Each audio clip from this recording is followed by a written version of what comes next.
Estamos con Luis Fuentes y con Michel Deler, que son expertos en gestión de emergencia. Les quiero mostrar a propósito, Michel, de lo que tú planteabas, un Twitter que escribió mientras estábamos en el programa el diputado Matías Walker, que es jefe de bancada de la Democracia Cristiana. A ver si lo pueden poner ahí, que tiene que ver con... Mira, se aprobaron en leyes de presupuesto 18 millones de dólares para instalar 600 acelerógrafos y sismógrafos, y eso se debe ejecutar. Es decir... ¿Se aprobó cuándo?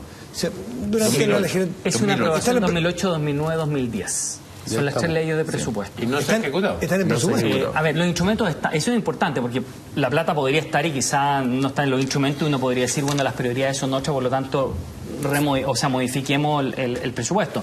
Aquí hay que señalar que esa plata se usó y se compraron los instrumentos y a fines del 2012 parlamentarios hicieron una fiscalización y encontraron los instrumentos en bodega. Pues esa es la cifra que te digo yo, de 597 sí, claro. de los adquiridos, 6% están instalados. Exacto. O sea, 6%. ¿Cuándo llegaron? ¿Tú sabes, no? Eso llegaron entre el año... A ver, el proceso de compra se hizo el año 2010 y empezaron a llegar a fines del 2010 y por lo tanto estuvieron en general 2011-2012. Quiero señalarte otro tema, que ahí hay un tema bien importante.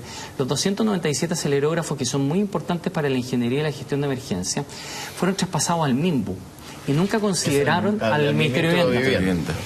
Obviamente con un fin más bien de desarrollo inmobiliario, porque eso es muy importante porque te permite ver las aceleraciones posibles, etcétera, y por lo tanto te permite ayudar mucho al ámbito de la construcción. Pero nunca consideraron aportar información al centro sismológico y por lo tanto al centro de monitoreo de alerta. Pero por otro lado, yo tengo las serias dudas y tengo dudas relativamente, yo diría, fundadas de que algunos de esos instrumentos que están colocados en terreno, diferenciemos con instalados. Para mí instalado es un instrumento que emite señal, que otro lado recibe señal y la procesa. Por lo tanto, colocado en terreno. Yo tengo mis dudas que esos instrumentos estén todos bien instalados. Esos instrumentos requieren, entre otras cosas, estar nivelados. De un componente digital y un componente mecánico, es decir, una suerte de resorte. Si esos componentes están inclinados, por ejemplo, imagínate lo que significa estar 1 año o 2 años. Inclina tú un peso sobre un resorte 1 año o 2 años. Se enchueca. Tú lo has dicho. Y por lo tanto, esa variable que se ve afectada por el instrumento significa que el instrumento va a seguir siendo útil para los sismólogos, pero para la ingeniería y gestión de emergencia, ese instrumento se va a ver alterado en su lectura. Fernando, sí, hay un tema que tú tocaste a la pasada antes y que lo toca hoy día precisamente en una columna nuestro colega Ascanio Cavallo, la titula Podían, y hace la diferencia entre la acción de los militares en esta oportunidad, que sin mayores instrucciones, ni tocadas de timbre, ni sirena, salieron a hacer su pega de impedir que los maleantes se saquearan todo, y lo que pasó el 2010, en que aparentemente no salieron nunca, o salieron 2 o 3 días después. Siempre se ha culpado bastante a la presidenta de esa época, de que ella no tomó la decisión por razones de disgusto, de sacar a los militares, una cosa política que se le atravesaba en el estómago a la concertación. En la tesis de Ascanio parece eso disiparse un poco y se endosa un poquito más, o bastante más responsabilidad a la actitud de los propios militares de moverse o no moverse, de ponerse a disposición a tiempo o estar remolones y esperar que los llamen varias veces. ¿Cuál es tu juicio? A ver, yo creo que aquí quiero ir primero a lo siguiente. Las emergencias tienen un componente político. Las emergencias y la gestión de emergencia debe ser capaz de convivir con el mundo político, tal como convive la gerencia general de una empresa con el directorio de la empresa o los accionistas. Es exactamente lo mismo. Por lo tanto, partiendo de eso y diferenciando los roles de cada uno, creo que aquí aclarar algo. Para que las Fuerzas Armadas en Chile colaboren en ayuda humanitaria, no se requiere un estado de excepción. Eso yo creo que es importante dejarlo claro. ¿Para qué se requiere un estado de excepción en Chile? Se requiere para que en definitiva entren en labores que tienen que ver con seguridad interior y por lo tanto desplazar a la autoridad política y hacerse cargo hacerse cargo derechamente del mando de la emergencia, y 2, hacer en definitiva la labor policial y el control social. Pero el mejor ejemplo es que nosotros habitualmente estamos viendo aeronaves, buques, etcétera, que realizan labor social y que no requieren ningún estado de excepción. Entonces, diferenciemos eso. Por otra parte, lo que tiene que ver con la decisión de sacar las Fuerzas Armadas bajo un estado de excepción, por lo tanto, principalmente el componente de control social, es una decisión política. Y eso debemos reconocerlo. Sí, porque hay una diferencia incluso visual. Cuando uno ve a militares en una acción social como un helicóptero llevándole algo, están desarmados. Sí. Y cuando aparecen en una acción policial, como esta vez, están con su rifle automático, no están armados. Y no nos olvidemos que hoy día hay un par de procesos de oficiales o miembros de las Fuerzas Armadas, precisamente por haber cometido algunos abusos en el ejercicio de su labor durante el toque de queda para el 27F. Entonces, ahora, pero mi tema no tiene que ver con las Fuerzas Armadas, mi tema es que la institucionalidad, este traje nos fuerza a dos extremos: a la normalidad, donde lo que prima es la seguridad interior, con instituciones expertas en seguridad interior, estamos hablando de las policías, y la institucionalidad presiona a la autoridad a un segundo extremo, a sacar a las Fuerzas Armadas a una nueva función que es de control social, que tiene que ver con un estado de excepción. Las emergencias escalan, por lo tanto siempre se habla técnicamente del despliegue escalonado de recursos. Curiosamente, en nuestro sistema, en materia de control social, como sistema de emergencia, no tenemos despliegue escalonado de recursos. O aquí seguimos con los carabineros, o simplemente nos vamos al control militar en las calles. Y eso es complejo porque estamos subutilizando capacidades que tienen que ver. Cuando uno va y le enseña a un niño que se pierde, ¿qué es lo primero que le dice? Acércate a un carabinero. Si andamos perdidos en la calle, ¿qué hacemos nosotros? Vamos a un carabinero. Es decir, un carabinero, un policía en Chile tiene competencias que son muy superiores a lo que tiene que ver con el mero control por medio de la fuerza o el ejercicio de la ley. Y eso tiene que ver con gestión social. Y en estos momentos, cuando vemos gente que sufre, obviamente, si tuviésemos que escalonar los recursos, yo prefiero 1000 veces escalonar hacia niveles que son mucho más empáticos y que me permiten generar un control muy diferente, que implica el control, el ejercicio de la ley, pero sobre todo el acoger una situación que, pudiendo ser nosotros en la otra vereda, minimizándola, debemos entender que para esa persona genera ansiedad, genera tensión y lo está pasando mal. Yo creo que esta discusión no tiene ningún sentido, digamos. Yo creo que tenemos que centrarnos en las cosas que nos van a servir para aprender. Tu implícito en tu pregunta es que está el hecho de que queda la crema, digamos, y los militares nos pueden salvar, digamos. Son los únicos que pueden eso, esa es tu descripción. Entonces, yo creo que es una visión un poco más paternalista. Sí, pero creo que los militares tienen su rol. Yo creo que el 2010, hay que reconocer, la presidenta aprendió la lección y salieron llamó a la ayuda a los militares. Y Iquique está absolutamente normal. Yo fui hace 2 días. Yo quisiera saber, y no había ningún problema. Había camiones militares en las bombas de encina. Pero quisiera saber de dónde sacas todas esas imputaciones, que yo soy paternalista, que yo estoy llamando aquí con redoble de tambores a las Fuerzas Armadas. Yo hice una pregunta política sobre un tema político y punto. Ahora, si tú me preguntas a mí, yo creo que sí hay que sacar Fuerzas Armadas y que dejo de producir ansiedades espantosas. La gente produce exactamente lo contrario. La gente que estaba en Concepción, cuando les estaban saqueando las casas y se estaban armando para impedir que les asaltaran en sus condominios, eso sí que estaban sumamente ansiosos. Y cuando salieron los militares y se pasearon con sus rifles, se acabó esa tensión. Los que entraron en tensión son los delincuentes en ese caso. Ahí sí, eso sí que están... Pero el tema, yo creo que centrémonos en las cosas en que podemos aprender para el futuro. Yo estaba esa noche en la ONEMI y me tocó estar ahí en la conferencia de prensa que dio el ministro Peñalillo. Y llamó la atención, para bien, de aprender una lección de lo que sucedió en el 2010, que una de las primeras frases que construye en su discurso, pero se nota que venía muy rápido a poner el punto, era comunicarle a la gente que iban a salir 300, me parece, uniformados a la calle en apoyo a la labor policial o de seguridad pública. Y eso tenía que ver, a mí me parece un gran acierto, porque cualquier persona que enmienda un error me parece valiente y acertado. O sea, doble acierto sacarlo y sobre todo reconocer el error del 2010. Pero además hay otra cosa que es interesante. Empezaron a surgir, y con Felipe estábamos hablando recién, una suerte de, porque las redes sociales son muy poderosas en desinformar también, así como en informar, de que estaban produciéndose saqueos. Y aunque no fuese realidad, a veces esto empieza a construir realidad. Porque si tú tienes una red social y empiezas a pensar, a decir que en tal, se dijo puntualmente que en Iquique y en Viña del Mar estaban empezando a ocurrir saqueos. Si eso empieza a difundirse por las redes sociales, alguien que está disponible para hacer un saqueo dice, la están dando, hay que salir a sumarse al saqueo. Salvo, yo también, a mí me tocó, perdón, el protagonismo, me tocó una situación muy desagradable en la transmisión en vivo, por alguien que insistía que había saqueos en Iquique y en Alto Hospicio, cuando no había saqueos en Iquique y en Alto Hospicio, según decía la autoridad, según decía toda la gente que estaba ahí presente, y en eso es vital tener la claridad que la diferencia fue completa con el 2010. Ahora, para ser justo, a lo mejor influyó en que salieran los 300 militares, porque a partir del gobierno dicen, perdón un segundito, da la sensación de que el ministro acertadamente, me juicio, dice van a salir 300 efectivos, con lo cual a los potenciales saqueadores se les acaban las ganas al tiro, porque saben que la cuestión no está, digamos, el descampado, que tú puedes hacer lo que quieres, sino que se va a encontrar con policías y con miembros de la Fuerza Armada. Para ser justo, buena parte de lo que se hizo para enfrentar los primeros minutos después de este terremoto fue regirse por el protocolo que existía y que se había construido recién a partir del 27F, que fue construido ese protocolo durante el gobierno del presidente Piñera y que establecía, entre otras cosas, que el presidente o presidenta de la República tenía que permanecer en la moneda y no formaba parte del comité de emergencia que se establecía en la ONEMI.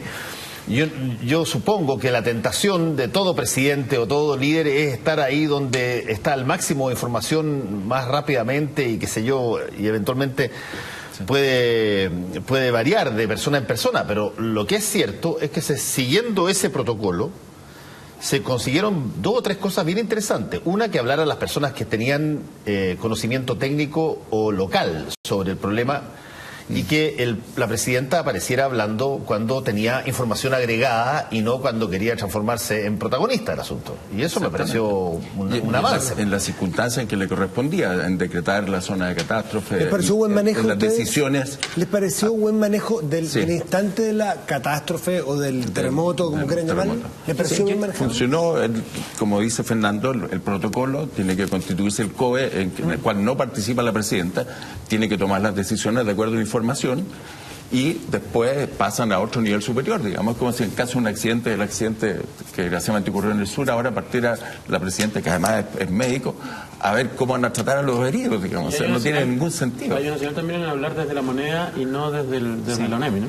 Yo creo que ahí, a ver, lo primero, estamos llegando a los medios. Señalar que aquí yo creo que lo que hubo, y lo señalé en un principio, hubo una mejor administración de la renoleta que tenemos, pero no nos olvidemos que necesitamos guiarnos por las mejores prácticas internacionales, y eso significa establecer un modelo de gestión que vaya desde la base hacia arriba y no desde arriba hacia abajo o centralizado como hoy día existe. Hoy día los modelos modernos son así: comunidad preparada, organizada, gobiernos locales empoderados, más aún número 72 horas capacidad de autonomía en la familia y también en el gobierno local. Eso permite que los gobiernos centrales además van en apoyo y no en reemplazo de los gobiernos locales. Dicho eso, yo creo que hoy día la decisión de la presidenta y el diseño, ojalá sea un diseño que se establezca, porque primero le da protagonismo a quienes manejan el nivel local y empodera a la autoridad local. Ahí hay una acción que es de orden político, porque el político, el liderazgo local, lo que hace, entre otras cosas, es contener, es liderar y es dirigir. Y por lo tanto genera un despliegue escalonado de recursos desde el punto de vista político. Es decir, primero habla el intendente de una región, habla el otro, etcétera. Cuando ya eso ha ido generando contención desde lo político, la presidenta habla. Y por lo tanto hay muchísimas respuestas que ya simplemente no es necesario plantearla, o preguntas que no es necesario plantearla en una conferencia de prensa. Ella se concentra entonces en su expertise. Jefa de Estado, ¿cierto? Y la presidenta de la Nación, con todo lo que significa. Yo voy a lo que señalas tú desde el punto de vista comunicacional, absolutamente claro. Aquí los símbolos, los ritos son fundamentales. El hacerlo en un palacio de gobierno no es lo mismo que hacerlo en la ONEMI. Estar con la bandera, estar en un podium, ustedes lo saben como comunicadores, la puesta en escena es fundamental porque eso comunica tanto como lo que se vaya a decir. Si ustedes se fijan, el mensaje de la presidenta fue tremendamente breve, pero fue justo y necesario en una puesta en escena que tenía ya un relato. No fue un punto de prensa, fue una serie de acciones que iban una tras otra. Espero yo que eso haya sido parte de un diseño inicial, que se consolide y se perfeccione en el tiempo, y que ojalá las bases de ese relato vayan siendo parte de la construcción de un nuevo sistema de emergencia que implica desde abajo hacia arriba, con el despliegue también de recursos de manera escalonada. Y desde el punto de vista de comunicación yo quiero tomar un poco lo que señalaba Felipe en un principio. Creo que uno de los déficits que tenemos todavía y que tenemos que mejorar es que este sistema moderno al cual debemos propender debe comprender que en una sociedad hiperconectada, con medios de comunicaciones tan activos como los que tenemos, es fundamental tomar una opción. O los tienes fuera del juego o los tienes dentro del juego.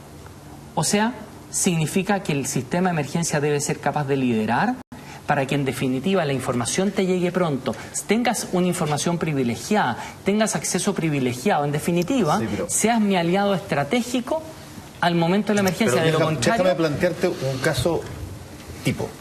Y ahí entramos al mea culpa de los medios de comunicación, que yo creo que hay que hacer en algunos casos.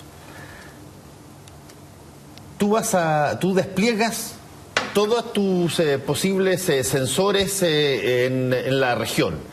Los corresponsales, si estamos hablando de televisión, los corresponsales de cada lugar, mandas tu gente para allá lo más rápido posible y empiezas a buscar. Esas personas no se quedan buscando lo que dice la autoridad central o la autoridad competente del cargo. Empiezan a buscar por su cuenta y empiezan a buscar con la gente y empiezan a darse cuenta de que aquí hay especulación, o la gente dice que hay especulación, otra gente ve que se le cayó su casa, en fin.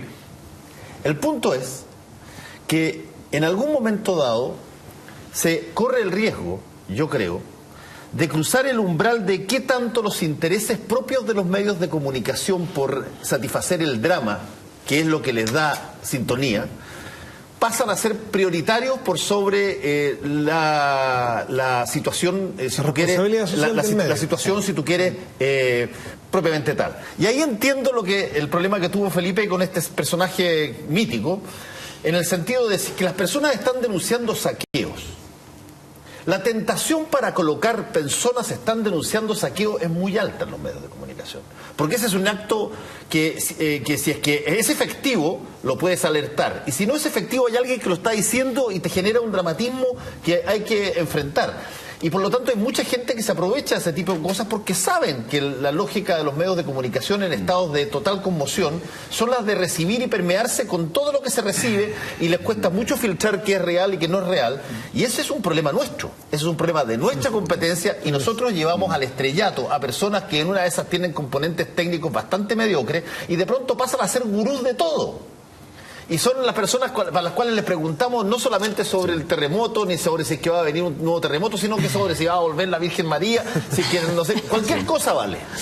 Y eso me parece a mí que es un problema que nosotros tendemos a minimizar. ¿Cómo se maneja eso? Es que yo creo que desgraciadamente hemos perdido un poco el foco en la discusión, porque estamos hablando de cómo se ha tratado el desastre, pero no hemos hablado del desastre, no hemos hablado de los impactos que ha tenido en la gente, no hemos hablado de la capacidad de recuperación de las personas, de la capacidad de la municipalidad, de los actores locales, de auxiliar a las personas que están damnificadas. ¿Cómo ha sido eso? Y yo creo que eso ha sido no tan malo, pero este ha sido un desastre, este ha sido un terremoto de magnitud media que ha tenido 2.000 daños. 1.200 personas. Hay 2.000 albergados en Iquique. El plan de emergencia de Iquique habla de 70.000 albergados. Y así todos hemos tenido problemas. De modo que yo creo que yo centraría mi atención en eso, en ver cómo ha funcionado este plan, el sistema ante una solicitación bastante reducida. Si uno compara 70.000 posibles, ponle que sean 10.000 hoy día. ¿Para eso estaba planificado? Para eso estaba planificado. Y estamos llegando con ayuda central 5 días después, digamos, más que las 72 horas. Bueno, yo creo que todavía estamos muy al debe en la preparación como país, digamos. Sí. Yo creo que eso es lo primero. Después, como los medios tratan la cosa, perfecto. Ese es otro tema. Pero déjanos también centrarnos en las cosas que nos parecen a nosotros. Tú te centras en eso y nosotros nos centramos en los medios de comunicación. Sí. Y fíjate que las dos cosas se comunican. Hoy día un amigo mío que vive en Uruguay, que es director de una red de televisión allá, me decía, a propósito de una cosa que escribió hoy día que a él le gustó, que ellos cuando vieron la televisión chilena, siguiendo al este, quedaron aterrados porque tienen familiares en el norte y se pintaba un cuadro tan cataclísmico que no tiene nada que ver con un terremoto medio como uno lo, digamos, usando la vista, viendo lo que estaba pasando. Era claro que nos había venido abajo el planeta. Era claro que no había sido como la película Apocalipsis, para nada. Pero se pintó un cuadro con corresponsales histéricos usando celulares y todos esos titulares que van pasando, todo con ese aire de urgencia espantoso que es propio de los medios. Entonces se conectan las dos cosas, se conectan enormemente, porque siendo un terremoto de magnitud media, con muy pocas fatalidades, básicamente la mitad se murieron de miedo, de ataque al corazón, esa es la realidad. Se presentó un cuadro que para los propios habitantes de ahí, o sea que debieran saber mejor que nadie que lo que había pasado, los rellenó de pavor, de espanto, y quizás estas personas que se murieron fue viendo la televisión más que por el terremoto, en una de esas. Entonces se conectan todas estas cosas, no se pueden separar lo que realmente ocurre con lo que construyen los medios de comunicación que tienen su propio negocio. Y el negocio de la televisión es el drama y más drama, porque eso es sintonía y finalmente eso es plata. Pero Fernando, ¿dónde cortas? Déjame agregar solo un dato porque a veces los números ayudan para visualizar. Y así que si quieren echarme la televisión está bien, pero digo la verdad nomás. Pero esperemos que termine el programa, porque no al menos después me voy. Espérate un ratito, claro. El 2010, 800.000 damnificados. 2014, 1.300. El 2010, 222.000 viviendas afectadas. El 2014, 1.500. En 2010, caminos dañados, 717 en todo el país. En 2014, 17. 3%. 526 muertos contra los 6. El miedo, la angustia, los daños, las pérdidas siempre son... Está bien, pero son graves. Yo estoy totalmente de acuerdo. Pero la comparación a veces los números. No, los números sirven para comparar números. Y eso me parece fantástica, pero yo vuelvo a la lógica inicial que como partimos conversando acá. Para la persona a la cual se le cayó la casa y que le dicen, mira, pero el terremoto no fue todo lo importante que fue comparado con el del 27F, esa persona aquí en la máxima indefensión, porque supone de que entonces no va a venir ni tan rápida la ayuda, ni va a venir tan... Por lo tanto, tiene que maximizar su aleteo de, oye, soy damnificado, soy presente, justamente porque la comparación la disminuye. Y eso me parece injusto. Pero están diciendo que el sistema no ha funcionado bien, digamos, porque si esa persona, que es una de 1.000 en vez de una entre 90.000, no ha recibido la ayuda o tiene que aletear para que lo ayuden, en este caso, imagínate cuando sean 60.000, digamos, ¿qué es lo que va a pasar ahí? Entonces yo me centraría en eso, en ver cómo podemos mejorar. Obviamente el dolor, el miedo, la angustia personal es evidente, pero establece una relación, creo yo, en lo que estamos hablando, con la autoridad. ¿Cómo se va a solucionar eso? El tema son los terceros, a los que hay que contarle qué es lo que realmente está pasando, qué es lo que realmente pasó para la comunidad en general. Y el problema que se produce, yo creo que la crítica que ha habido, que es razonable en algunos casos, es que lo que se contó no tenía que ver con la realidad, sino que tenía que ver con una alarma mayor a lo que la realidad estaba. Seamos francos, los medios de comunicación, todos los medios de comunicación, y eso incluye todos los medios de comunicación, no trabajan con la realidad, trabajan con una creación de realidad, trabajan con un reality show a todo trapo, que es lo que produce los ingresos. Esa es la verdad. Fernando, entonces, un segundo. Esta idea que tenemos un poco antigua de que el medio de comunicación hace eso, agarra una cosa que pasó aquí y la comunica como un hilo telefónico para acá. Eso ya no existe. Ahora hay creación de realidad. Perdón, siempre una pauta noticiosa, siempre, Fernando, una pauta noticiosa es una selección de hechos. Pasan infinitos hechos en un día y tú tienes que seleccionar. Y siempre entonces podría ser calificado como reality show. Yo quiero decir que efectivamente los medios en general efectivamente se pasan muchas veces, pero ¿dónde está el límite, para que lo pongas tú?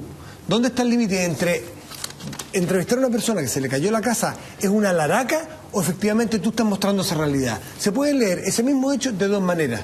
Y yo he visto también uso responsable de decir, no sé, aquí mismo nosotros, cuando la tercera noche, la primera noche que no hubo alerta, hubo un campamento espontáneo de 70.000 personas que se fueron a dormir a una colina, ahí a las alturas a las afueras de Quique. 70.000 personas. Y nosotros mismos aquí con nuestro corresponsal diciéndole, señora, ¿por qué usted está aquí si no hay ningún llamado de ninguna autoridad de ningún tipo para que usted salga de su casa? Aquí usted está durmiendo y exponiendo a su guaguita a la intemperie. Entonces, se dice con facilidad de que somos alaradas con los medios. Y en efecto, en algunos momentos lo podemos ser. Pero nunca se dice también que hay una labor social de mostrar la realidad, porque si no se mostrara esa realidad, las autoridades políticas no tendrían la presión de llegar a solucionar los problemas, ni de corregir a veces malas conductas de los propios ciudadanos. Bien, pero si no hagamos una apología a los medios, si sabemos que cumplen esas funciones también. Pero entonces hagamos solamente una condena a fondo. No, yo no estoy haciendo una condena absoluta. Se partió con un mea culpa aquí, que por lo menos así lo pronunció Fernando, Y hay que hacerlo entero, o sea, no empecemos ahora a tratar de empatar diciendo que pero puedo discrepar o me sumo. Sí, pero no tanto, porque alguna vez informamos. ¿Puedo discrepar no, puedes discrepar, pero te quiero decir que en este caso específico, cuando hay estas situaciones grandes, los medios simplemente se sueltan las trenzas y yo creo que no contribuyen a la primera cuestión que yo creo que es necesaria en una comunidad cuando hay un problema, que es generar una sensación de control y calma. A eso no contribuyen. ¿Ustedes están de acuerdo con eso? Pero mira, yo creo que hay un tema clave. La persona del USGS que dijo que este no era el gran terremoto que estaban esperando, dijo, el próximo terremoto puede ocurrir mañana o puede ocurrir en 50 años más. ¿Cómo informaron los medios de exactamente eso? A mí me tocó esa noche decir exactamente eso. Pero no dicen eso. Yo lo acabo de ver y decía, puede ocurrir en cualquier momento. Se le olvida que puede ser también en 50 años. O sea, básicamente ¿no les parece un poco aventurado hablar de los medios como si fuese una radio, un diario de televisión o cualquier medio o cualquier radio? Pero mira, yo quiero tomar un poco lo que dice Fernando. Yo coincido, Fernando, con lo que tú puedes señalar y que quizás puede parecerme también un poco exagerado. Pero yéndome incluso a tu tesis exagerada, desde el punto de vista de la gestión, esa es parte de la realidad. La gestión de emergencia tiene que ser absolutamente pragmática. Por lo tanto, quienes estamos en la vereda de quienes tenemos que gestionar esa emergencia, debemos considerar eso como una realidad y por lo tanto a partir de esa realidad es nuestro deber generar los mecanismos para modificar esa realidad y transformar a esa prensa en aliado. Quiero darte un ejemplo súper concreto. A mí me tocó asesorar a los municipios en la mina San José. Llegamos a tener más de 1000 personas viviendo en medio del desierto en condiciones muy precarias, por lo tanto la condición que se daba para agitación era tremenda, especialmente después de que pasaban las semanas y la relación entre comunidad y gobierno estaba tremendamente tensa. Bueno, resulta que en una oportunidad el ministro Goldborn dijo en un canal de televisión en la noche acá en Santiago que había 2% de probabilidades de que las personas estuviesen vivas. Imagínate lo que significa a los familiares escuchar eso en televisión allá en medio del desierto con un estrés acumulado tremendo. Entonces tuvimos que empezar a generar contención social. En un momento dado, el día siguiente, cuando ya se había armado el despelote al interior del campamento y la rabia pero asediaba, sabíamos que venía el ministro Goldborn. Establecimos una conversación, ya habíamos establecido una relación, porque dijimos aquí tenéis dos posibilidades. O mantienes a la distancia a los medios de comunicación o los acercas. Los medios de comunicación terminaron almorzando al interior de los comedores con la gente y respetaron absolutamente el no tomar imágenes del comedor al interior, porque hubo una acción tomando la realidad que tú dices, de asumirla como realidad y tomar las medidas específicamente para generar los vínculos que fueran necesarias para contener la mayor cantidad de elementos que se nos pudiesen escapar. Esa noche sabíamos que iban a haber situaciones de llanto, de amargura muy fuerte y de rabia cuando aparece el ministro Goldborn después de este momento. Nosotros tuvimos una conversación con los medios antes y les pedimos específicamente a ellos que por favor evitaran tomar imágenes desde muy cerca de aquellos lugares en los cuales la gente iba a llorar su pena. Fernando, todos siguieron eso y si ustedes recuerdan el campamento de la mina San José, nosotros no vimos ninguna imagen tremendamente dramática que no tiene que ver con no dramatizar el tema, tiene que ver con el respeto mínimo al dolor y a la privacidad con la cual se debe vivir ese dolor. Michel, por supuesto que los medios de comunicación no son una manga de fascinerosos que solo quieren explotar fríamente las situaciones. Obviamente que si se hace ese control que tú dices, se van a producir esas situaciones y además incluso por conveniencia propia, porque ningún periodista en su sano juicio se va a poner en una posición, digamos, de punta con alguien que es el que le va a estar suministrando información por largo tiempo, porque es una situación que ellos prevén que va a durar largo tiempo. Y evidentemente también que los medios de comunicación en muchos sentidos comunican efectivamente lo que se necesita. Digo nomás que en algunos casos particulares, y creo que las situaciones grandes como esta, tienden los medios de comunicación, y lo digo desde dentro de medios de comunicación, así me costaran las pegas que tengo en todos los medios de comunicación, tienden a pasarse de la raya, empujados inevitablemente por el ADN que tienen, que es... Hay un incentivo, sin duda. Hay un incentivo a ganarle al terremoto de Cayo del Lado, digamos. Ganémosle el terremoto de ellos. Esa es la cuestión. Eso es. Luis, Michel, muchísimas gracias por estar esta noche aquí en Trenes a Cero. Muchas gracias. Entonces una pausa y volvemos. Estoy despedido.